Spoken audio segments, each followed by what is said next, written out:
Now, for the viewers who may not recognize you, could you let them know who you are and definitely where you're from? Sure. My name is Omer Bartov. I'm a professor of history. I'm professor of Holocaust and Genocide Studies at Brown University. I teach here in the US, but I come originally from Israel. Okay, okay. Now I gotta ask you this. Now when did you develop this passion for history and education? Is this something that you were into early on in life, or did you kind of get into it later? Oh, I've been reading history since I was a teenager. So I've always loved history. I was interested uh, also in military history and history of war. And then gradually it developed into all kinds of other things, but all around history. Yeah. So I've been doing this for uh, more than 50 years, I'd say. Wow, that's truly inspiring. I mean, you definitely are one of the best of the best. So, to hear you say that you've invested that much time in something, because a lot of people take history for granted. It's so much to be learned. It can be very empowering. So, Yeah,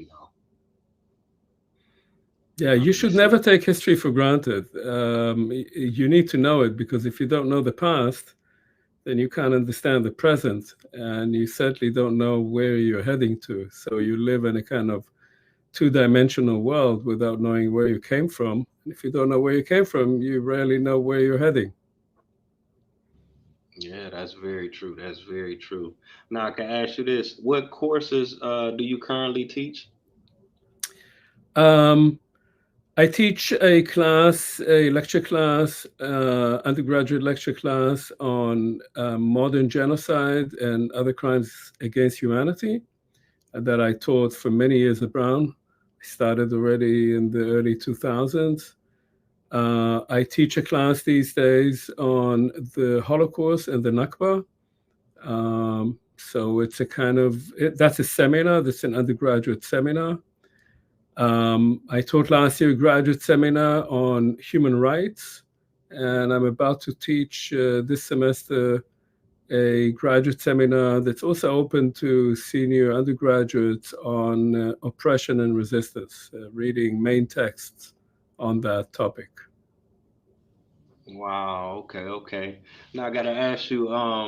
Now you have a genocide, the Holocaust in Israel, Palestine, first person history. Could you talk about that a little bit? Yeah, so that's a book that came out in 2023, just before everything happened in Israel Palestine. So it came out, I think, in August 2023. As you know, the current war began in October.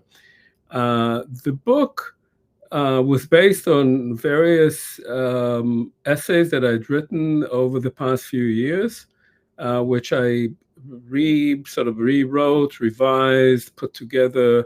And he tries to talk about certain topics that I thought were important and were all linked together, starting with the relationship between genocide as a generic phenomenon and the Holocaust as a particular case, um, going into the question of local history. How do you understand the big picture if you look at the details of a particular event?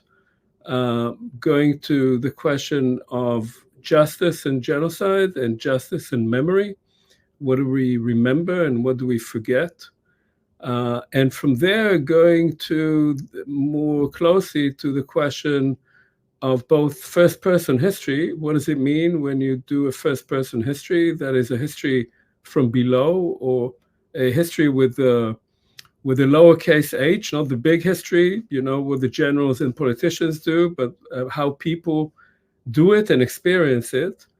And then going directly to the question of Israel Palestine and the relationship between the various histories that I have done over the years, which I think uh, connect me, but also connect the phenomenon or the case of Israel Palestine also to European history. That is, that Zionism was formed, of course, in Europe, was exported to the Middle East. This was its goal, and then became part of what we're seeing now as a conflict between two national groups. Oh wow, okay, okay. I appreciate you breaking that down. Now I wanted to ask you this, if it's okay to ask you, a lot of people were, I guess, divided on either side, and there were a lot of protests, but in particular, students were protesting. A lot of college kids was coming out. What was your thoughts on that, and what exactly were the students' concerns? Were they divided as well, or were they kind of on one side or the other? Well, I mean, that's first of all, I'm not sure it's over. I think once the semester begins, we are going to see more protests. Um, Look, I mean, my view was I went to various encampments, UPenn, MIT, Brown, um, and my own sense was that the large majority of students who were protesting about two main things, really. One is what they were seeing that was happening in Gaza, which was massive killing of civilians on an unprecedented scale. So they were just appalled by seeing that happen. And the second, I think, that they were protesting because they are American citizens. And as American citizens, they or their parents pay taxes, which go to fund all this massive war making by Israel.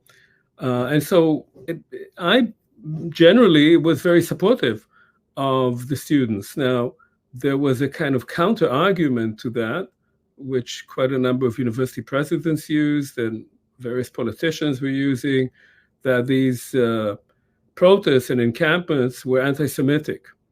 Uh, Now, there may have been some anti Semitic voices here and there. Anti Semitism is alive and kicking, just like racism, we know that.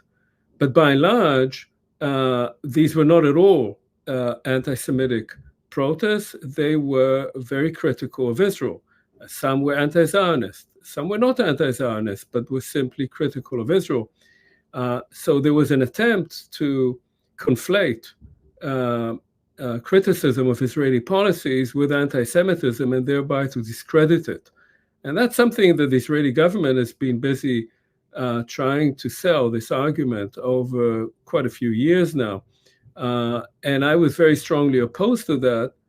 And I must say that my own view was that the kind of response to the protests uh, and the kind of pressure put on them and the use of police and enforcement, real brutal force against them, uh, was because it was associated with university administrations and universities that were heavily funded by donors, by various billionaires, quite a few of whom were Jewish and claimed untruthfully to be representing Jews, American Jews, which they do not, that kind of response would actually engender even more anti-Semitism rather than, as they were claiming, was in response to it. So I thought that it was a very sad phenomenon. I was proud of students who were protesting, who actually showed themselves to be politically conscious. That has not been the case a few years ago.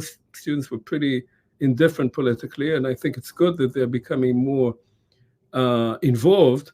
Um, Obviously, it would be good for them to also inform themselves a bit better than some of them were, but to visit the library every once in a while. But by and large, I thought it was a good thing, and I thought that the response was very troubling. And I hope that now, when the semester is about to begin, um, administrations, university administrations will know how to handle this much better and to talk with the students to try to understand what they are actually trying to do.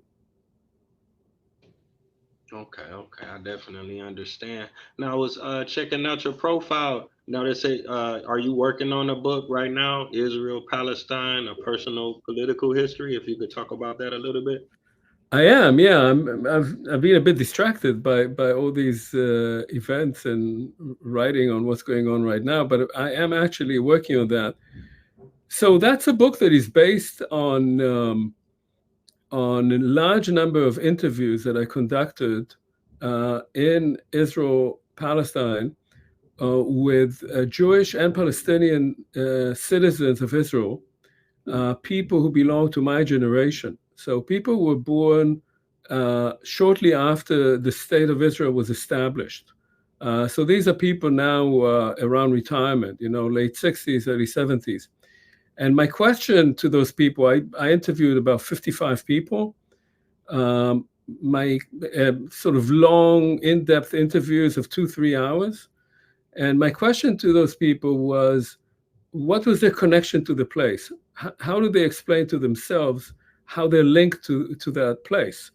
Um, and because of the generational issue, that is that they were born mostly in the 1950s, give or take, so late 40s, early 60s, and 1950s, uh, that's a generation that grew up often in traumatized homes.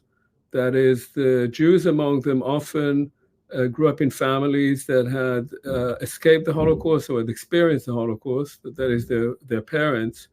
And Palestinians are those who experienced the expulsion of the Palestinians and the destruction of Palestinian society in what had been mandatory Palestine. Um, and so this question of how do they feel connected to the place is a very fraught and important one. And now I'm in the process of trying to put all these interviews together into a book that will reflect this sort of collective voice, if you like, of that first generation of Arab and Jewish citizens of Israel. Wow, wow, that sounds very, very interesting. Now, have you ever thought about doing like a documentary, like to follow up later on, or I don't know? Well, it's funny you ask because um, to do a documentary on this right now would be really early because things since I did these interviews, I mean, we are in a situation of total chaos and there's no telling what's going to happen. But, a previous book that I wrote, which was in my mother's hometown, Anatomy of a Genocide, that told the story of a town of Jews, Poles, and Ukrainians who had lived together for 400 years and then in World War II started killing each other. That book, which came out in 2018, I'm actually going in October to that town to participate in a documentary that will include the story of that town. Now, as you know, Ukraine is also a war zone right now, like Israel. So hopefully it'll work out. We'll see. But I'd always thought that it would be good to do one, and a German documentary maker decided to do it. So we are going there, and maybe in the future we'll do that also in Israel. Wow, okay, okay. I look forward to that. I appreciate you sharing that. Now, speaking of Ukraine, you wrote another project, Erased, Vanishing Traces of Jewish. Now, is that also like inspired by your family's history, or if you could talk about that project a little bit? Yeah, so Erased, which came out in 2007, was in some ways a travelogue that I was doing research for a book, and I was traveling in what is now West Ukraine, and in the past was known as East Galicia. It's the same place, it just changed its name, and it belongs to a different country now, um, where my family came from. And so it's a travel both in space that I go from one town to another, including my mother's hometown, and travel in time. That is, I tell what these towns were before World War II, what happened to them in World War II, and then what's going on in them now, and what is the politics of memory. How does the state now remember or forget or erase that past? Um, so it was personal. It was also, in a sense, a preparation for the book that I subsequently published 11 years later in 2018, which was specifically focused on that town. So if you like, Erased was a book about absence. It was a book about the people who had disappeared and been erased and forgotten. Anatomy of a Genocide was about how that happened, how people lived together and then were physically erased and then also blotted out from memory. And I should add that, of course, my mother was born in that town in Buchach, which is in West Ukraine. Um, my family, for all I know, because we don't have such great records, but at least for several generations, I know had lived there, as did another over 500,000 Jews in that area. Um, my mother and her brothers and her parents left that area in 1935 when she was 11 and went to Palestine. The rest of the family stayed there, and all of them were murdered. No one came out, no one survived. So that move to Palestine in 1935 is what saved my mother and made it possible for me to be born there. So it's definitely a personal story, and the whole project started in 1995 when I decided to interview my mother about her childhood, which I knew very little about. She never really talked about it. And she talked to me for about 90 minutes. And that was the first time that I heard about where she grew up. And I thought, well, maybe I'll go there and see what that place looks like, because I've never been to that part of the world. And that started a project that lasted 20 years. Wow, that's really amazing. I mean, because I think a lot of people are in that situation with their parents where we kind of take for granted that they were children and they had their different adversities growing up. We don't realize what their parents did because we want to hold them accountable, like, Right. oh, my mom didn't do this, my dad is like this, but we don't think about what their parents was like. So for you to have that opportunity to hear those stories, the positive things as well, that's truly amazing. Okay, now I want to go back a little bit. You had wrote a couple books. Now I can ask you this: how many books have you written? You wrote quite a few books. How many? I think 11. I think that I wrote, and then several books that I edited. So yeah, it runs into 15, 16. I don't know exactly. Wow, that's amazing. Now I can ask you this. Now, in comparison, like obviously, an author will write the book. What exactly is the role of an editor? I mean, outside of, are you just checking for grammar and spelling, or is it more? Well, that's a good question. There used to be really good editors, and editors are very important for authors, even for the best authors, and sometimes people who write and have a certain, reputation, they get sloppy. And it's very good to have an editor who will sort of rein them in. Um, um, on the other hand, over the last, I'd say, several decades now, um, the the quality of editors has declined by and large, and so much of what I've written, especially with university presses, editing was really just copy editing. Some consistency in spelling or some sentences that appear unclear or things of that sort, but not serious editing. I've had a couple of really good experiences with editors. One was for the book that came out in 2018, Anatomy of a Genocide, because as I said, I'd worked on it for 20 years. So I had a lot to say. In fact, I had too much to say. So I had these huge drafts, and I worked with an editor, a much younger guy, I think in his 30s or so, very smart. Uh, and he really helped me distill the book. And as a result of that, the book, instead of being something like 250,000 words, was reduced to 100,000 words, which is manageable.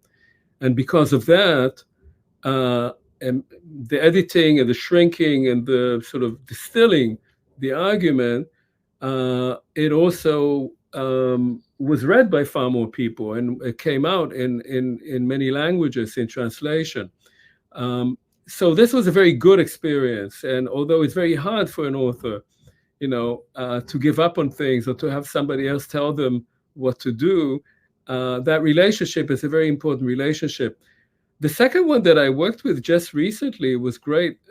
This was for an essay that just came out last week in The Guardian and in the long read.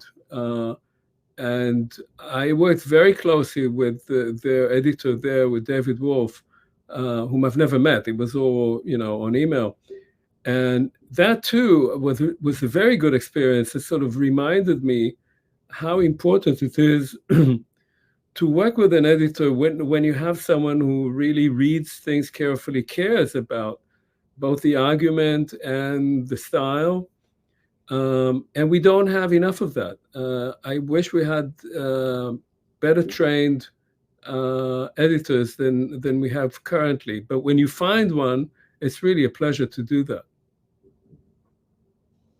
Wow, okay, okay. I appreciate you going into that because a lot of times readers, we take for granted. We buy this book, we love it, we give the author much praise, but a lot of times we overlook the editor. And I would assume that, like you say, if you got a great editor, a phenomenal editor, the quality of that book would have been totally different.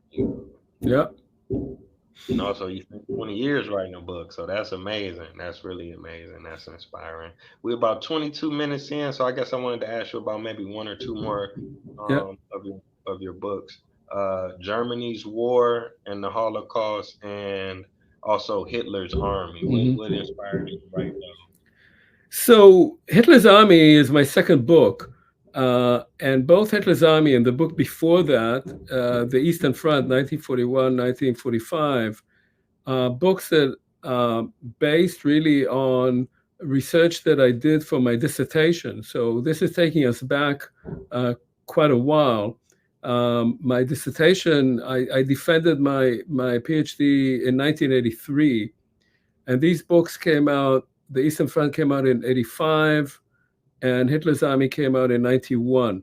And both of them were really focused on a particular issue that I'd been very interested in as a sort of youth, then in my own army service, because I spent 4 years in the army, and then as an undergraduate.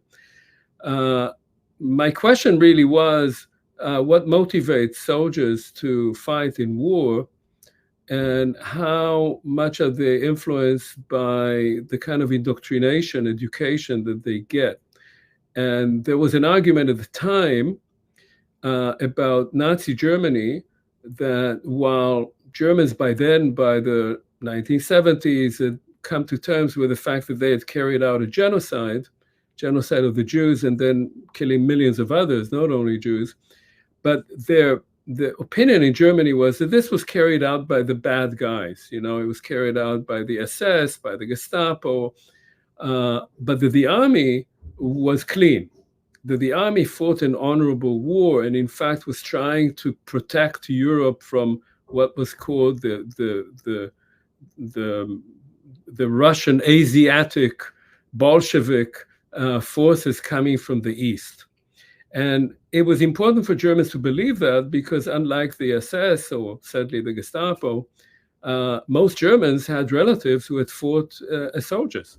There were 20 million men and about 500,000 women who served in the armed forces of Germany in World War II. So everybody had some relative, a father, an uncle, a brother, a husband who had served in the war. Um, and I decided to see whether this was true. I didn't quite buy that, because how do you kill, say, in the Soviet Union, up to 30 million people were killed in World War II. Uh, you need a lot of people to kill so many people, right? I mean, it can't be just a few thousand Gestapo agents. So I didn't really buy into that. And what I did was I decided to investigate what happened in a number of German army divisions, combat divisions, those people who were actually fighting at the front. And I sat for a long time in the archives and dug up all their documents. and realized that indeed it was false. That is, that indeed the army was very interested in indoctrinating its soldiers into a Nazi worldview, and that these soldiers then, when they went to fight in the Soviet Union, very, very bitter war, the worst war in history, uh, they became brutalized both by the ideology and by the conditions at the front, and participated in mass killing of civilians. Um, and so, this for me, this sort of launched me on a particular career of slaughtering holy cows. In that case, it was the German belief.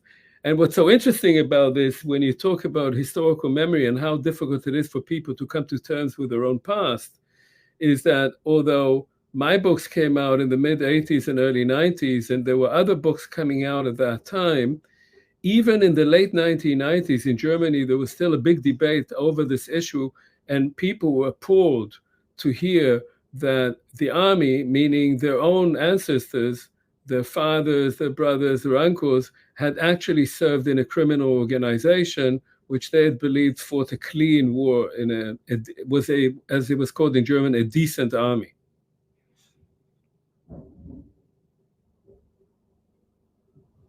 Okay, okay. Now I can ask you. I mean, a lot of the subjects that you cover, I guess they're very controversial. Have you experienced a lot of pushback? About writing and covering these types of things. Yeah, sure. I mean, in some ways, why do you want to do history in the first place? If you're just saying what everybody else is saying and you buy into all the conventions, then you might as well do something more productive.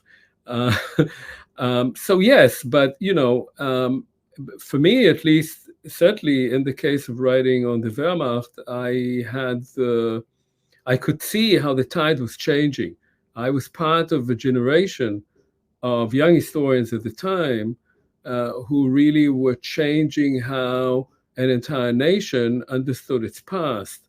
And so, yes, I mean, I had events which I thought about recently, that I would come to Germany and lecture on my book, and uh, elderly Germans would come to my lectures, and there would be people who had fought in the war, and they'd sit there and they'd get very upset by hearing what I said. And one of them would get up and say, "Oh, none of this ever happened in my unit." But then you could see gradually that others, somebody would get up and say, "Well, maybe in your unit it didn't happen, but in mine it did." And it's true what this professor is saying. So you could see that there was a change, that a certain taboo was gradually being eroded, and people could look more critically at their past. And look, I mean, thinking critically about your past is not just an exercise. As we know in the United States as well, if you try to cover up the crimes of the past, the misdemeanors of the past, the humiliations of the past, then you can't build a secure present, and you can't look to a better future. The United States has had a long history, with slavery, with civil rights, and if you try to cover it up, then you keep perpetuating discrimination, racism. So it's important to look at the past critically, and historians play an important role in that. And they will get flack, but that's part of the job.